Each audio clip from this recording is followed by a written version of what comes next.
दत्ता किने वे फतीरी मी कौन कुछ दे दाता दारी फुड़ोले मी ऑफी होगा मी राइस ऑफिस दत्ता आय के दाता दारी फुड़ बुनिये मी ताई मसक कुरानी एमन के कारण बे है मैं तो हंदा ने तेन उला दिए दाता मी ही फैगे मी ता होरी कुछ जाबुनी नो दे बेने यो එහෙන්ද කොන්න මේ කියන්නේ දත්ත දරිෆුලා फातिमा तो साना එහෙම් මනිදෝ ආදේ දත්ත මෂායකි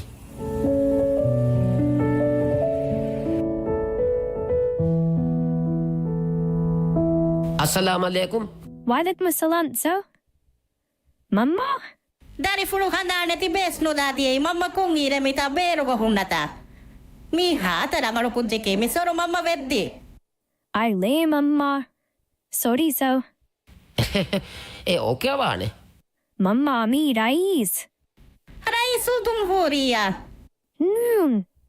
माशाअल्लाह मी हाद हिन्यो कुछ के අලුගොනු ගොස්ලි එහෙමීම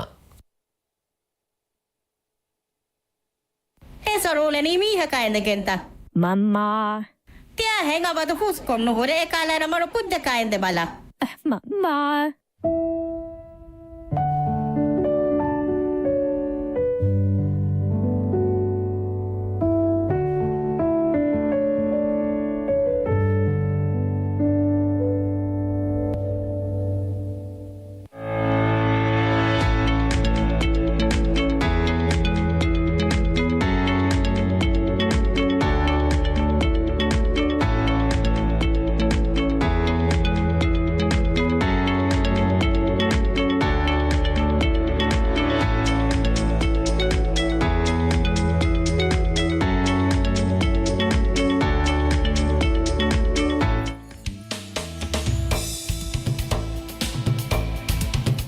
Making headlines, President Dr. Mohamed Muiz reshuffles his cabinet and renames several ministries.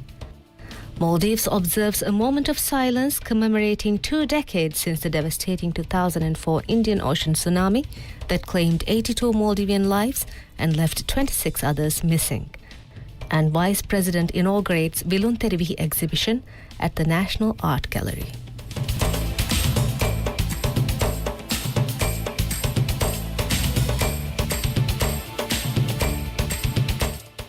Welcome to MM News. I'm Yashmi Mohammed.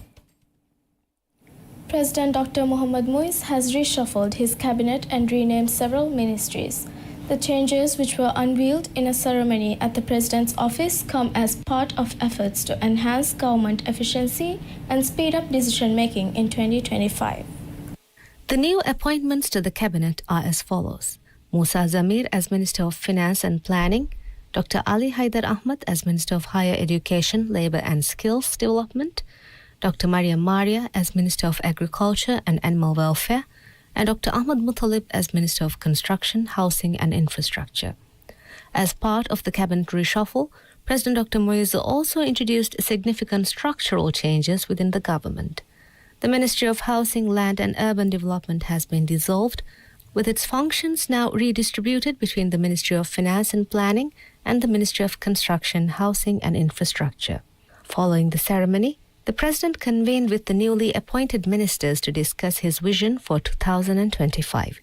He emphasized that the coming year would prioritize enhancing government efficiency and expediting the decision-making processes.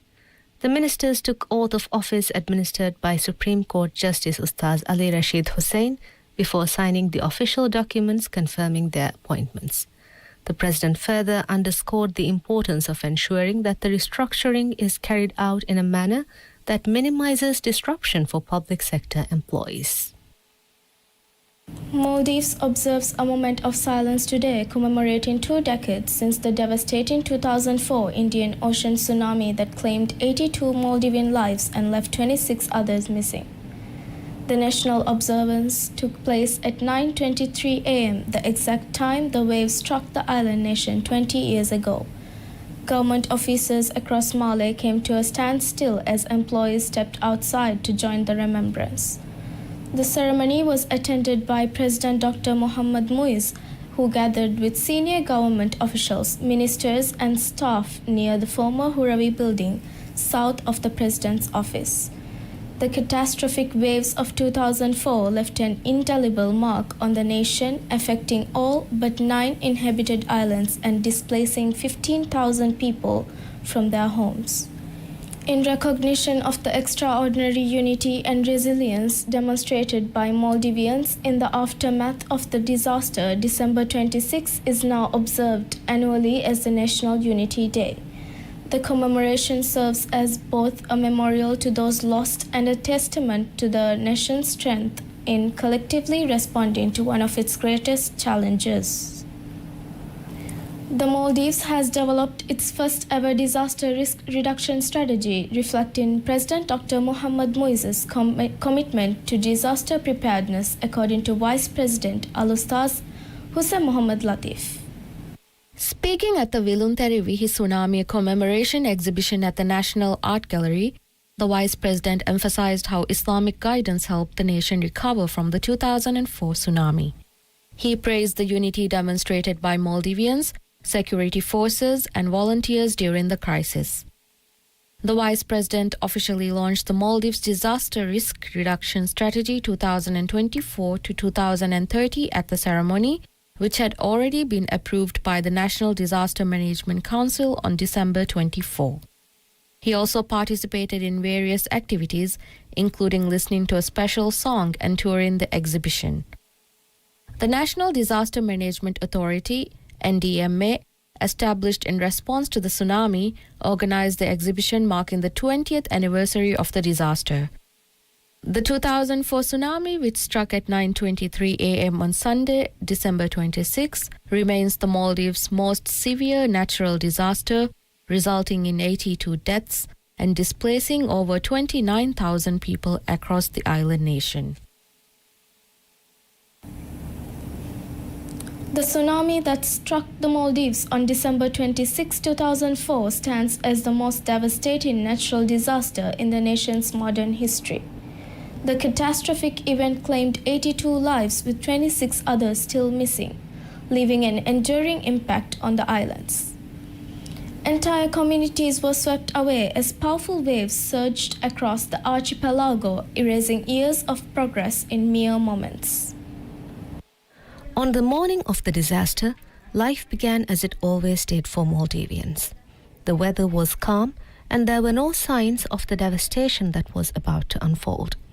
By 9 a.m., a massive wave surged through the islands, destroying homes and livelihoods. At the time, most people in the Maldives were unfamiliar with the concept of a tsunami, and the Indian Ocean region lacked any form of early warning system. In the aftermath of the disaster, the scale of the destruction highlighted the need for immediate action. The government, in collaboration with the Meteorological Office, moved quickly to develop systems to detect and respond to future disasters.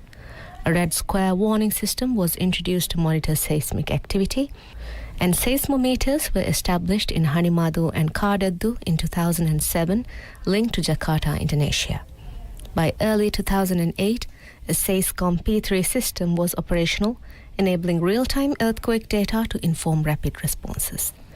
To enhance coordination, a hotline was established to connect key agencies, including the National Disaster Management Authority, Maldives Police Service, Maldives National Defense Force, and PSM, ensuring swift communication during emergencies. Efforts to raise public awareness also intensified, with the Meteorological Office conducting educational sessions to prepare citizens for potential disasters. While Maldivians were unprepared for the tsunami, some animals appeared to sense the impending danger, resulting in notably low casualties among wildlife.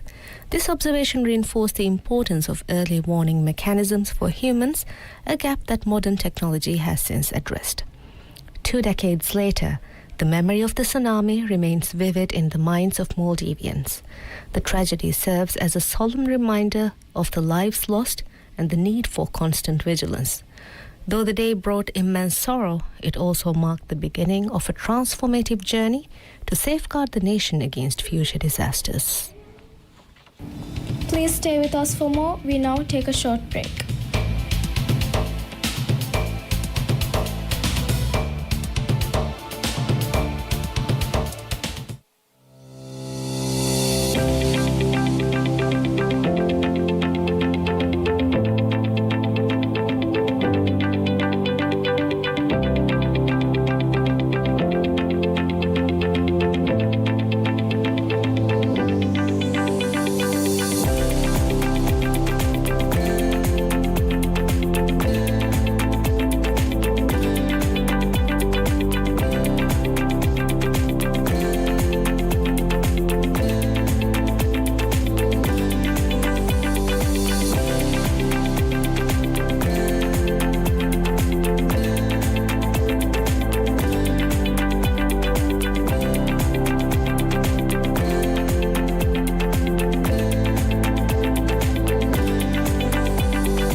President Dr. Mohammad Muiz has sent a message of condolence to the President of the Republic of Azerbaijan, Ilham Aliyev. The President expressed deep sadness and shock upon learning of the tragic plane crash near Aktau today, which resulted multiple fatalities and injuries. In his message, the President extended heartfelt condolences to the government and people of Azerbaijan, expressing deep sympathy particularly for the survivors as they navigate the aftermath of this tragic event. Concluding the message, the President also sent best wishes for the success of the recovery efforts currently underway.